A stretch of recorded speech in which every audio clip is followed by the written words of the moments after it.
Price Lord. இன்றைய தியானம் நீதிமொழிகள் 4ஆம் அதிகாரம் 5 முதல் 10 வரை. ஞானத்தை சம்பாதி, புத்தியையும் சம்பாதி. என் வாயின் வார்த்தைகளை மறவாமலும் விட்டு விலகாமலும் இரு. அதை விடாதே, அது உன்னை தற்காக்கும். அதின் மேல் பிரியமாயிரு, அது உன்னை காத்துக்கொள்ளும். ஞானமே முக்கியம். ஞானத்தை சம்பாதி. எண்ணத்தை சம்பாதித்தாலும் புத்தியை சம்பாதித்துக்கொள். நீ அதை மேன்மைப்படுத்து, அது உன்னை மேன்மைப்படுத்தும். நீ அதை தழுவிக்கொண்டால் அது உன்னை கனம் பண்ணும். அது உன் தலைக்கு அலங்காரமான முடியை கொடுக்கும். அது மகிமையான கிரீடத்தை உனக்கு சூட்டும். என் மகனே, கேள், என் வார்த்தைகளை ஏற்றுக்கொள். அப்பொழுது உன் ஆயுசின் வருஷங்கள் அதிகமாகும்.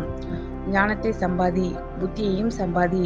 என் வாயின் வார்த்தைகளை மறவாமலும் விட்டு விலகாமலும் இரு. அதை விடாதே, அது உன்னை தற்காக்கும். அதின் மேல் பிரியமாயிரு, அது உன்னை காத்துக்கொள்ளும். ஞானமே முக்கியம். ஞானத்தை சம்பாதி. எண்ணத்தை சம்பாதித்தாலும் புத்தியை சம்பாதித்துக்கொள். நீ அதை மேன்மைப்படுத்து, அது உன்னை மேன்மைப்படுத்தும். நீ அதை தழுவிக்கொண்டால் அது உன்னை கனம் பண்ணும். அது உன் தலைக்கு அலங்காரமான முடியை கொடுக்கும். அது மகிமையான கிரீடத்தை உனக்கு சூட்டும். என் மகனே, கேள், என் வார்த்தைகளை ஏற்றுக்கொள். அப்பொழுது உன் ஆயுசின் வருஷங்கள் அதிகமாகும். ஆமென். God bless you all.